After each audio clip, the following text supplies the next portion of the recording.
ನನಗೆ ಸಿನಿಮಾ ಬಗ್ಗೆ ಅಷ್ಟು ಗೊತ್ತಿಲ್ಲ, ಬಟ್ ಪ್ರತಿ ಸಿನಿಮಾ ಬಂದಾಗಲೂ ಜನ ಮಾತಾಡೋದು ಫ್ಯಾಮಿಲಿ ನೋಡ್ಬೋದಾದ ಸಿನಿಮಾ, ಫ್ರೆಂಡ್ಸ್ ಜೊತೆಗೆ ಹೋಗ್ಬೋದಾದ ಸಿನಿಮಾ, ಒಬ್ಬೊಬ್ರು ಹೋಗಿ ನೋಡಿದ್ರೆ ಭಾಳ ಅಂದರೆ ಸುಮಾರು ಇಮೋಷನಲ್ ಸಿನಿಮಾಗಳಿಗೆ ಒಬ್ಬೊಬ್ರು ಇದು ತುಂಬ cinema is it very very family oriented, completely family oriented.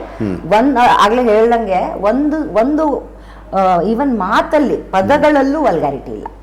Forget the scenes. ಇವ್ರದ್ದು ಫಸ್ಟ್ ನೈಟ್ ಕೂಡ ಎಷ್ಟು ಚೆನ್ನಾಗಿ ನಡೆಯುತ್ತೆ ಗೊತ್ತಾ? ಖುಷಿ ಆಗ್ತಾರೆ. ವಲ್ಗಾರಿಟಿ ಇಲ್ಲ ಅಲ್ಲ, ವಲ್ಗಾರಿಟಿ ಇಲ್ಲ, ಅದು ಹೇಳೋ ರೀತಿನೇ ತುಂಬಾ ಚೆನ್ನಾಗಿದೆ, ಕನ್ವೆ ಮಾಡಿರೋ ರೀತಿನೇ ತುಂಬಾ ಚೆನ್ನಾಗಿದೆ. ಸೊ ಎಲ್ಲೂ ಈವನ್ ಫಸ್ಟ್ ನೈಟ್ ಅಂದಾಗ ಒಂದೇನೋ ಒಂದು ರೊಮ್ಯಾನ್ಸ್ ಒಂಚೂರಾದ್ರೂ ಆಗ್ಬೇಕಲ್ಲ, ಬ್ಯೂಟಿಫುಲ್ ರೊಮ್ಯಾನ್ಸ್ ಆಗಿದೆ. ವಲ್ಗಾರಿಟಿ ಇಲ್ಲ, ಚೂರು ವಲ್ಗಾರಿಟಿ ಇಲ್ಲ, ಇನ್ಕ್ಲೂಡಿಂಗ್ ಅಂದ್ರೆ ಎರಡು ಜನರೇಷನ್ ಅವ್ರ ಅಕ್ಕಪಕ್ಕ ಕೂತ್ಕೊಂಡಿದ್ರು ಮುಜುಗರ ಆಗೋದಿಲ್ಲ, ಖಂಡಿತ ಆಗದೇ ಇಲ್ಲ, ಎಲ್ಲೂ ಮುಜುಗರ ಆಗುವಂತ ಹೆಂಡತಿಗೆ ಆರಾಮಾಗಿ ನೋಡ್ಕೊಂಡ್ ಎಲ್ಲರೂ ನಾನು ಚುಟ್ಟ ಅಂತ. ಸೊ ಆತರ ಇಲ್ಲ, ಎಲ್ಲೂ ವಲ್ಗಾರಿಟಿ ಇಲ್ಲ. ಮತ್ತೆ ಈವನ್ ಡಬಲ್ ಮೀನಿಂಗ್ಗಳು ಮಾತು ಕಾಮಿಡಿನಲ್ಲಿ ಹಾಕೋದು ಅದು ಇಲ್ಲ. ತುಂಬಾ ಹೆಮ್ಮೆ ವಿಚಾರ ನಮ್ಮ ನಿರ್ಮಾಪಕರ ಬಗ್ಗೆ ಹೇಳಬೇಕು.